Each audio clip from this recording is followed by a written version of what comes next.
this is a 24th Foundation Day lecture, Foundation Day dialogue. In fact, the history says that instead of really have a Foundation Day lecture, we started doing a dialogue after 15, 20 minutes, 30 minutes of speakers on the theme. Then there is a person who really reflect on that talk, and it's open for the non-community to clarify or the kind of comments that is really, that's a kind of structure which we usually do.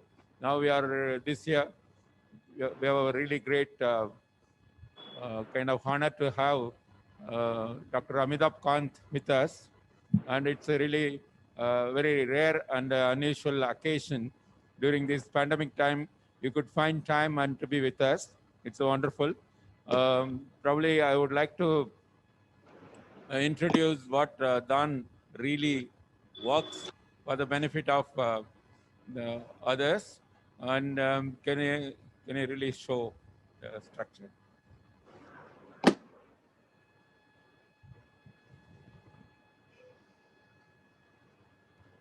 This is how Dan works. It has a kind of center is the community. Even this community is also as a nested institution. It starts from primary group where the direct democracy is practiced, where the self-help groups and all the groups which are less than 20 members, they make their own decisions and they really get clustered at a panchayat level to relate with panchayats and also get a co-learning and also sharing the leadership and also sharing a cost, and it's a kind of advantage of a scale at a panchayat level. Then each group is federated at a block level, where the panchayat union it's called. There they get a registered institution where they can really self-manage. So usually it takes about 3 to 5 years for us to make an institution or people institution to be self-managed in that perspective.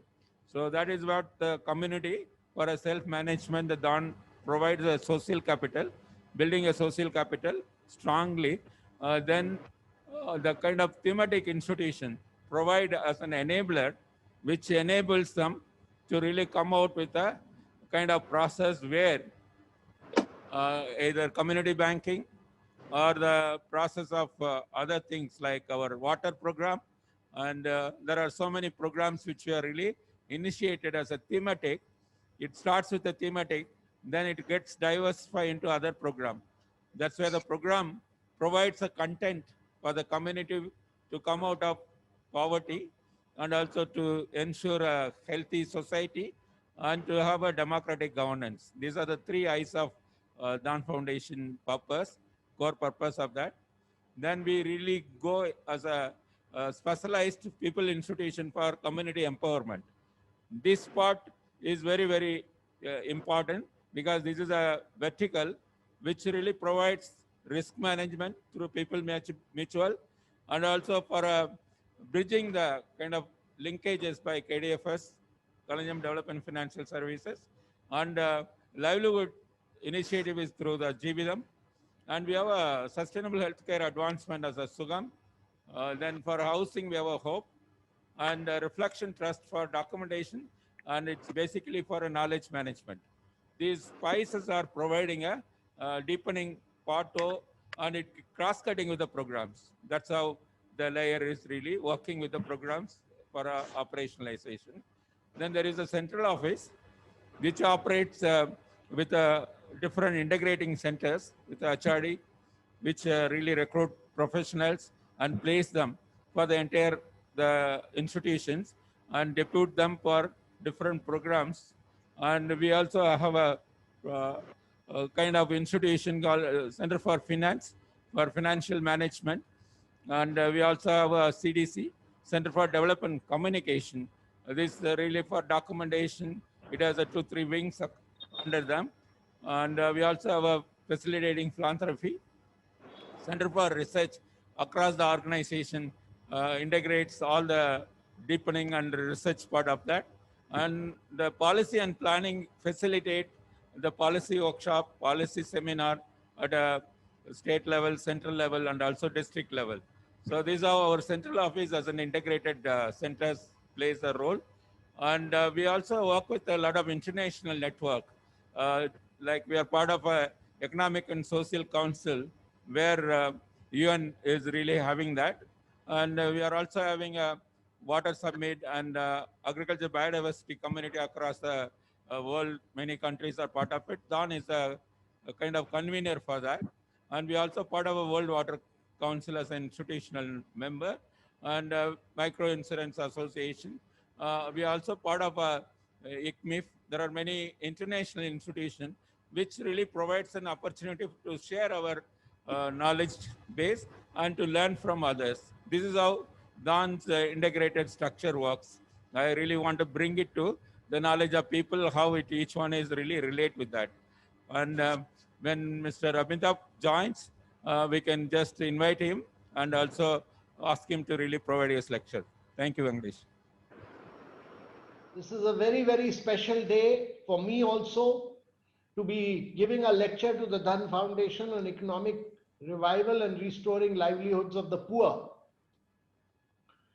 So, ladies and gentlemen, the situation that is being faced today by countries across the world is absolutely unprecedented. Not many of us thought that we would witness a global pandemic in our lifetimes, yet we are in the middle of one today. The pandemic has taken an enormous toll on both lives and livelihoods across the world. Yet while India may have been a very high number of cases, our case fatality rate, cases per million, as well as deaths per million have been one of the lowest consistently. In fact, our active cases have fallen from 33.3 in August to just about 11.1 as on 30th September. On the economic front, it is no surprise that the pandemic-induced lockdowns have impacted the global economy severely. The International Monetary Fund has indicated that the global GDP will contract by minus 4.9% in 2020, much worse than the global financial crisis of 2009. This is also the worst economic decline since the Great Depression of the 1930s. India's economy also saw a deep contraction in the first quarter of this year. Only agriculture recorded growth in the first quarter, with all other sectors witnessing a contraction. However, there are signs of a recovery. The manufacturing PMI rose to 56.8 in September 20, indicating expansion for 2 consecutive months since the announcement of a lockdown in March. Even services PMI inched up handsomely to 41.8 in August 20, indicating relatively moderated contraction in services sector going forward. Unemployment, while still elevated, seemed to be declining from its peak. As per CMI numbers for end of September 20, rural unemployment was at 5.9%, while urban unemployment was at 8.4%. By most accounts, we expect a recovery, but probably a recovery which will take time to mature. The uncertainty attached with the infections as the economy was unlocking and calibrated lockdowns by several states are disrupting supply chains, and growth forecasts for the fiscal year 2020-21 are being revised by market analysts. With the assurance of a vaccine available for use soon, it is expected that the economy will have a faster recovery by March 20 quarter. Market analysts estimate India to grow by more than 10% in fiscal year 21-22. Throughout, it has been India's focus to save both lives and livelihoods. The Pradhan Mantri Garib Kalyan package was announced as early as March 2020, where rupees 1.70 trillion was set aside for food grain distribution and direct cash transfers to the neediest. These benefits have been extended till November 2020. Free food grain reached 800 million beneficiaries and direct payments were made to 89.4 million farmers. Direct payments were made to women beneficiaries. Rupees 3 trillion of collateral-free credit facilities were announced for small and medium enterprises, and special liquidity schemes were announced for non-banking financial companies and housing finance companies.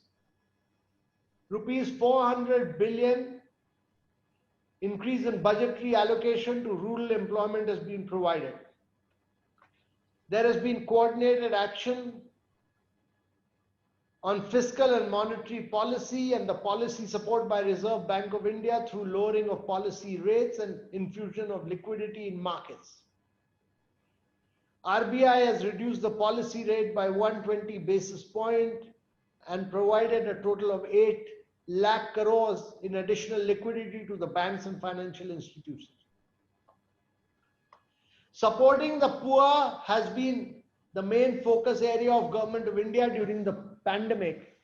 In fact, right at the start of the pandemic, I was entrusted with the responsibility of leading Empowered Group 6. 92,000 CSOs, NGOs were galvanized and their expertise in key social sectors such as nutrition, health, sanitation, education, and community outreach were effectively leveraged. The NGO CSOs were mobilized and the community outreach was tapped into. These NGO CSOs assisted district administration in identifying hotspots and deputing volunteers, delivering essential services to the vulnerable, and creating awareness about prevention, social distancing, and isolation. These groups assisted in the setting up of community kitchens, particularly for migrants and homeless population working in urban areas. They supplemented government efforts to provide shelter to homeless, daily wage workers, and urban poor families. They extended support for distribution of PPE and protective provisions, sanitizers, soaps, masks, gloves for community workers and volunteers. They supported the government in setting up health camps and industry associations helped in distribution of free food. I would like to stress on 3 key developments which are directly linked to benefiting the poor while also assisting in the process of overall economic recovery for the country. The 4 codes of labor reforms, industrial relations, social security, and occupational safety, health and working conditions will subsume 25 labor laws. The 4th code already became a law in August 2019. These codes will immensely benefit the workers, especially the poor. I believe that the previous regime of multiple and complex labor laws were one of the major factors which discouraged large-scale manufacturing in India. Despite labor laws heavily in favor of being weighed heavily in favor of labor, it led to a situation where 80 to 90% of our workforce was informal, therefore not covered by the law that were enacted to protect their rights in the first place. Therefore, we recognize that the existing system fell far short of the benefit it intended to accrue. As far as quality, again, the old labor laws hardly encouraged quality manufacturing. We've also seen the agricultural bills getting passed. The passage of Farmers Produce Trade and Commerce Bill and Farmers Empowerment and Protection Agreement on price assurance are path-breaking. Today, farmers will be able to bargain for the price of their produce. If a farmer thinks he will benefit by selling in a mandi, he will sell there. If he thinks the benefit is more outside, he will sell outside. This also paves way for greater private sector investment in the agriculture sector, which will help in modernizing agriculture and raising farm incomes. New farm bills will unshackle 43% of India's workforce that is engaged in the sector. These reforms transformational for enhanced productivity, exports, and improving lives of farmers.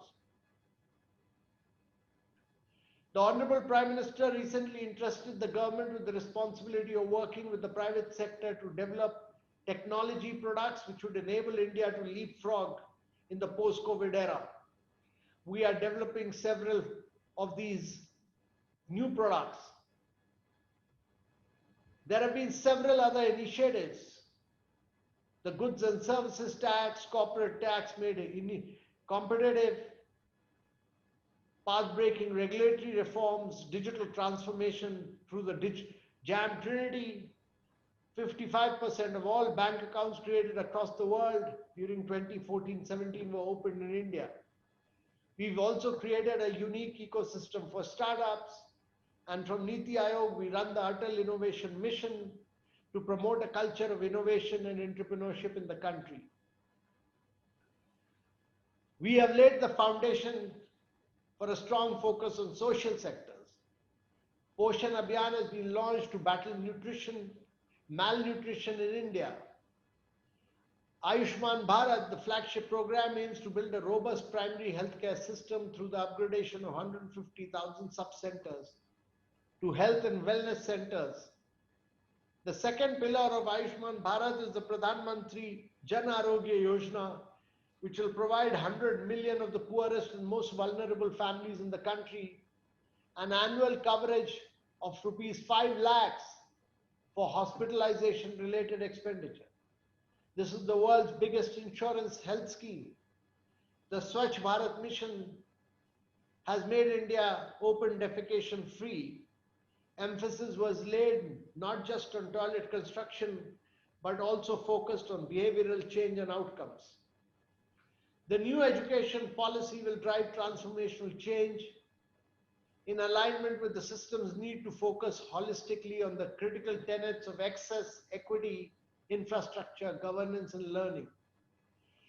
The new education policy marks an overhaul of the governance architecture from one based on over-regulation and complex and disparate norms to a simplified and cogent structure.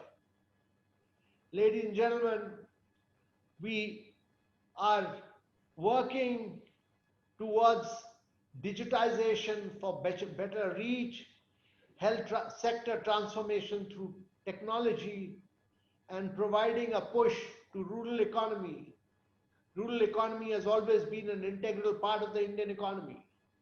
Government has taken this crisis to bring a transformation reform to this segment. Unshackling the agriculture sector by deregulating private participation and procurement of agriculture produce will give a massive boost to the food processing industry and will also help reduce employment dependency on agriculture. Ladies and gentlemen, if India is to accelerate its transition towards an upper middle income country and then eventually a high income country, a second generation of reforms are necessary, focusing on agro-processing and industrialization. It is the labor-intensive sectors that we must attract domestic and foreign investment.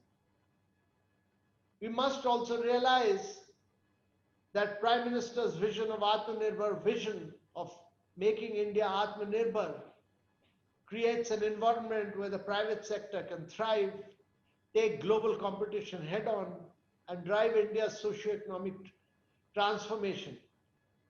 Intention is to use the domestic market as a springboard for exports.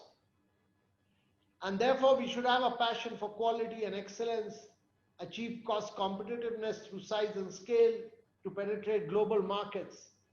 And we need to follow for India to emerge. These are the mantras which we need to follow for India to emerge as a large manufacturing hub for global supply chain. Ladies and gentlemen, our objective is that India is at the cusp of a transformation change. The global pandemic may have hampered our efforts in the march towards an upper middle income and then a high income country, but our fundamentals remain strong. We have a single-minded pursuit of resilience and growth to enable this transformation. Several reforms have already been carried out and many more are in works. Investment in both social and physical infrastructure will ensure India develops competitiveness at both micro and macro level. Adaptation of technology will be critical in our endeavors towards building a new India. The pandemic will accelerate this process in both in all sectors, agriculture, healthcare, education, finance, amongst others. Ladies and gentlemen, I'm really delighted to address the Dhan Foundation on 2nd October, and I'm really thankful to all of you for having joined us today. Thank you so much. I did greatly appreciate it. Thank you very much.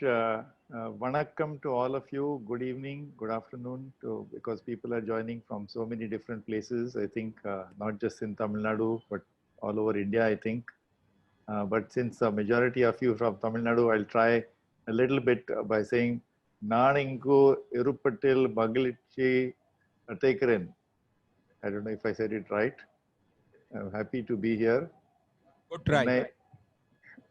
Ennai Alatattarku Nandri, which means I'm very thankful for you to inviting me for this Foundation Day.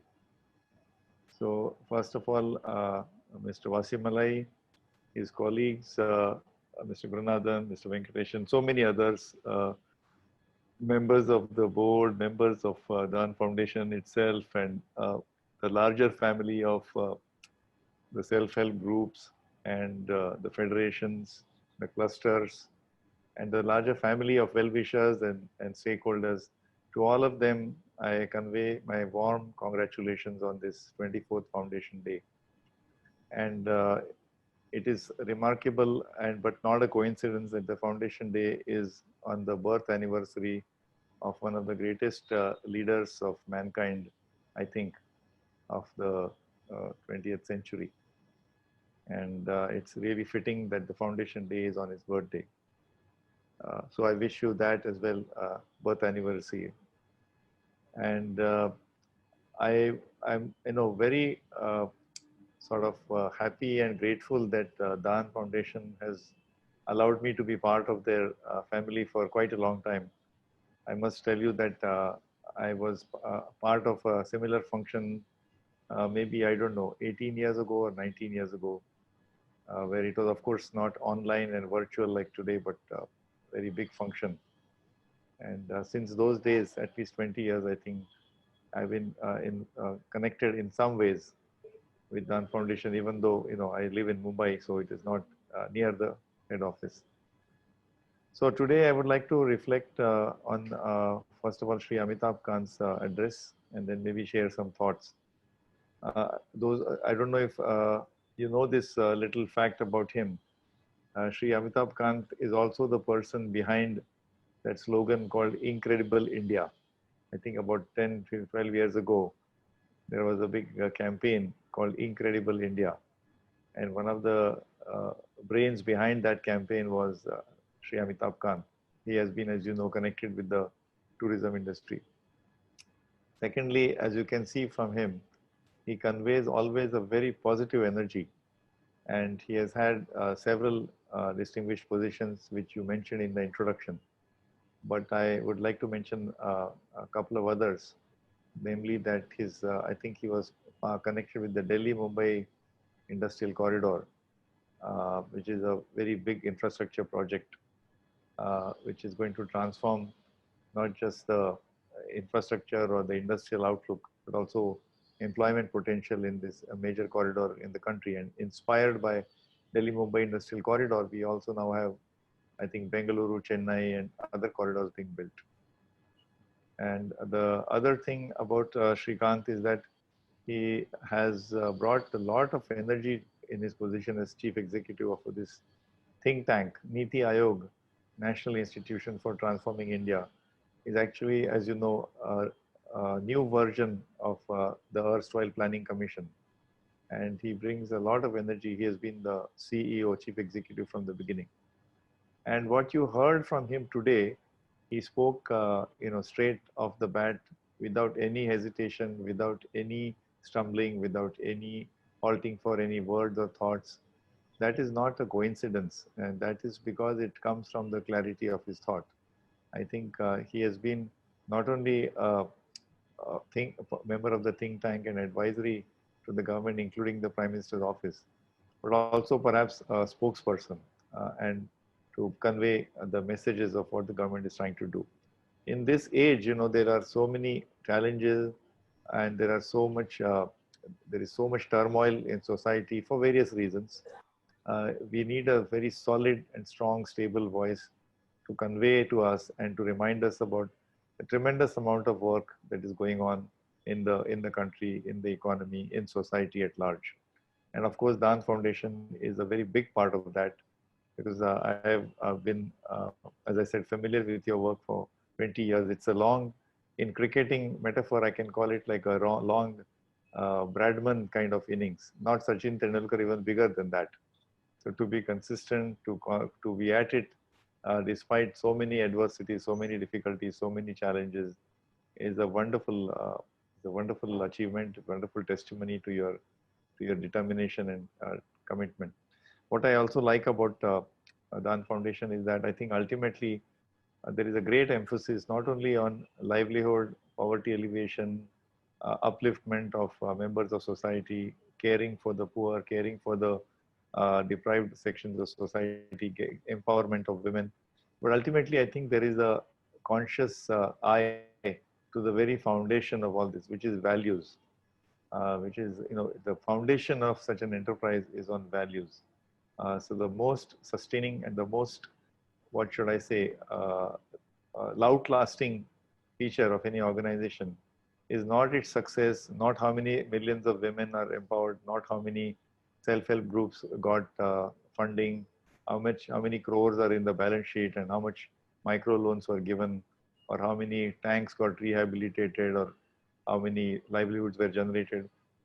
It's ultimately the values, and whether we were able to nourish, cherish, and sustain the values. I think that is a great thing, and that's why, as I said, it's a very remarkable but not a coincidence that your foundation day is coinciding with the great man, as I said, outstanding human being from the 20th century. Just one little saying of his come to my mind, where he said that the world has enough for everybody's need, but not for everybody's greed.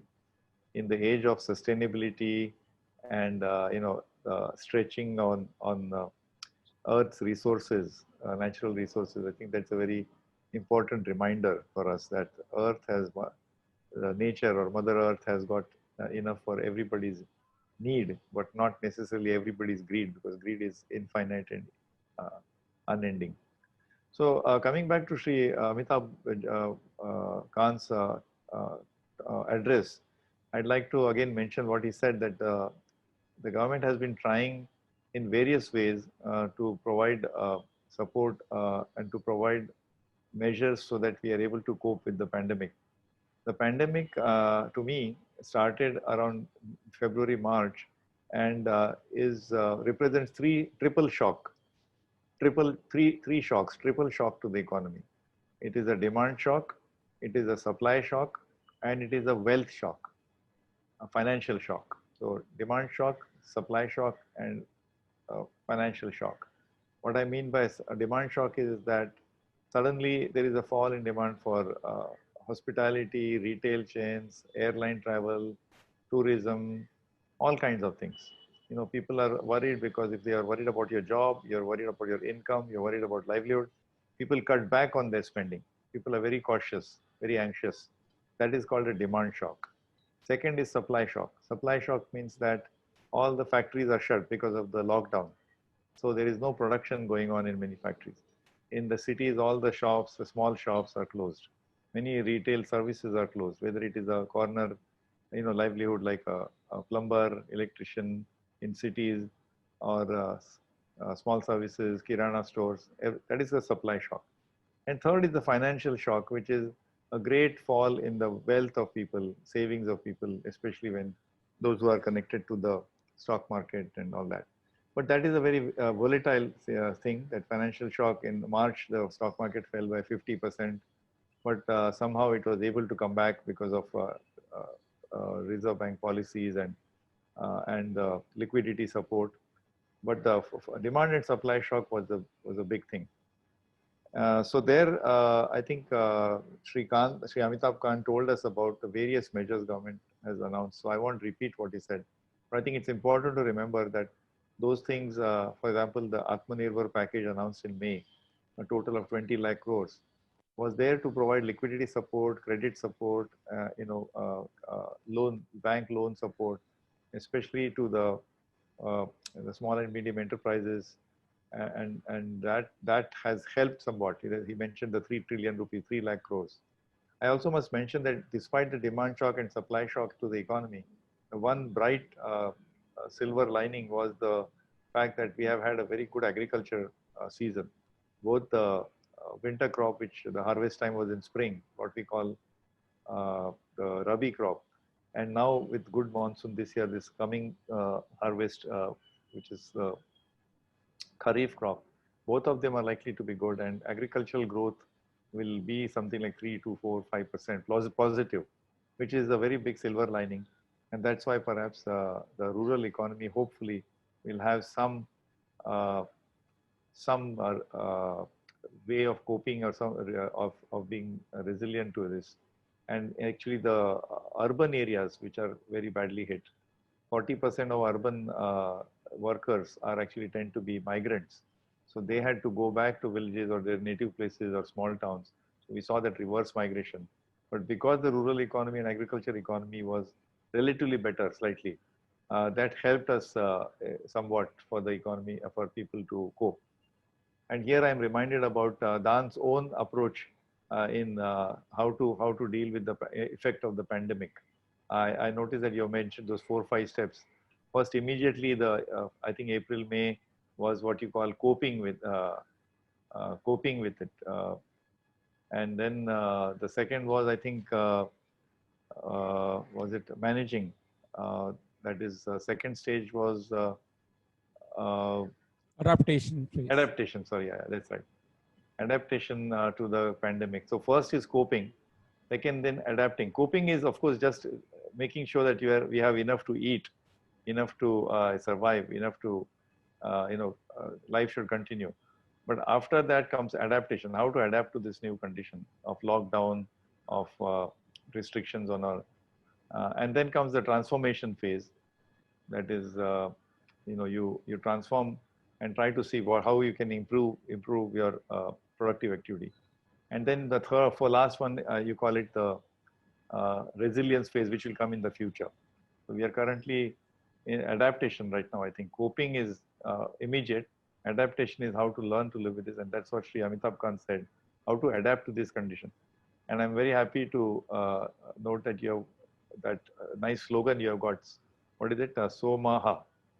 Somaha.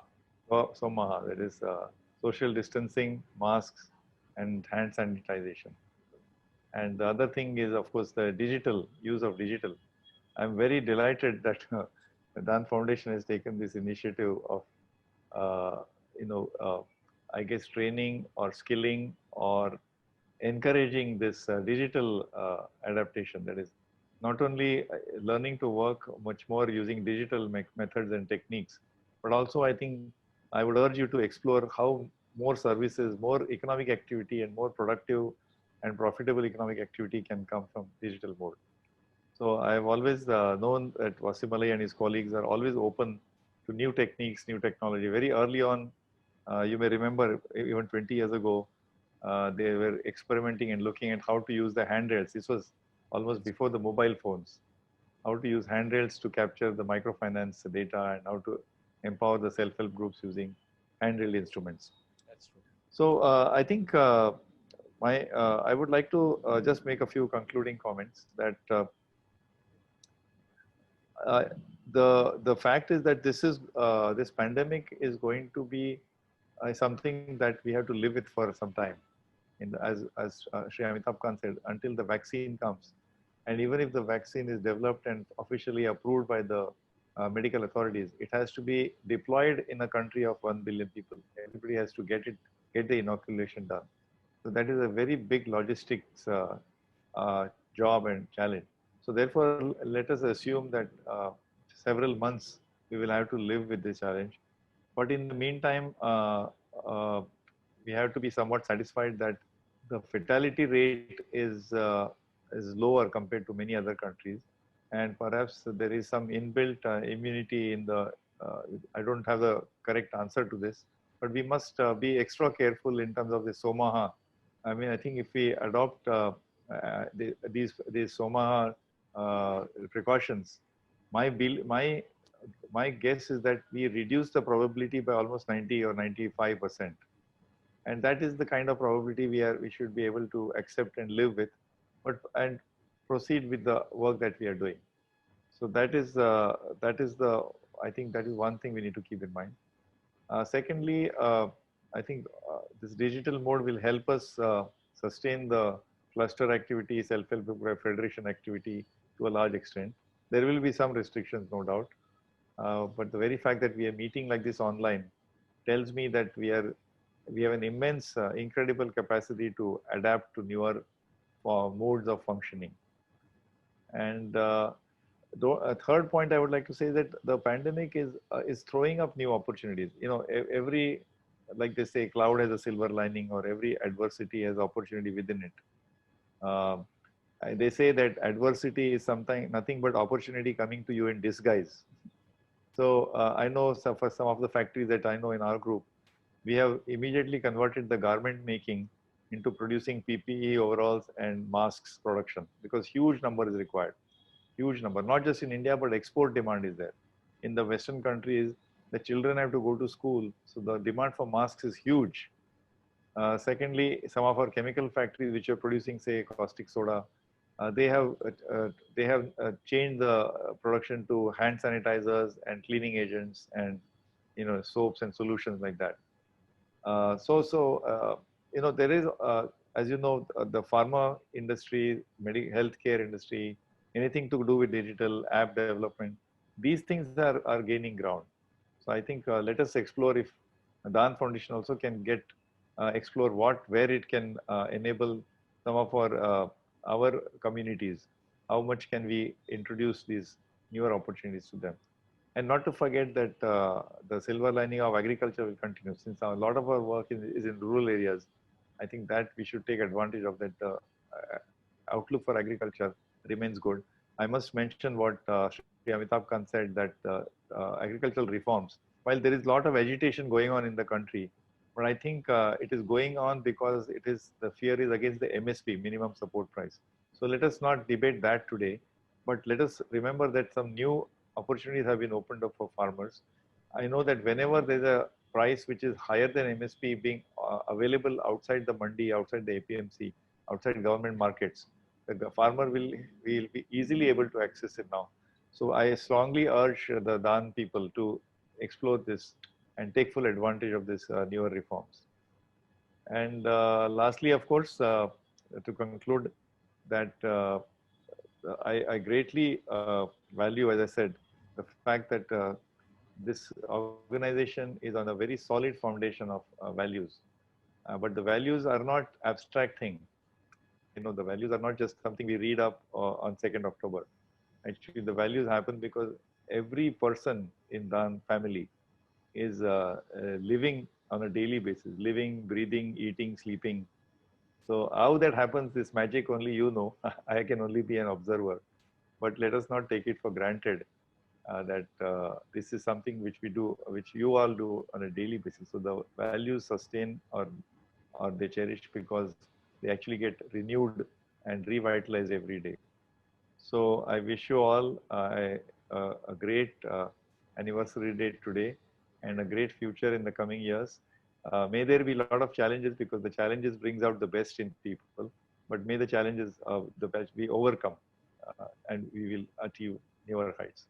So thank you for inviting me, and God bless. Thank you, Ajit, and thank you, Amitabh. Basically, our last mile presence with the community made a lot of difference, and with the value framework. And we are really in this adaptation phase. The revival, livelihood revival, is our focal, and we are seeing natural revival as happening, and fully affected families also getting in. This COVID a bank loan really helped us. I think we have reached out to with a COVID loan, which with a less interest rate. Many of our groups are now started functioning, almost 100%, and the repayment rates are really very high. And I was really wondering how it's these kind of things with the frame of value framework. And we also working on this health security with the immunity building processes with our traditional methods and also like homeopathic. And there's a Ayush instruction was very helpful. Ayush, that instruction, we are really following it with the arsenic album, with all other kind of immunity building practices. So these two are main focus area for adaptive phase. So really wonderful for this occasion. I really would like to thank you for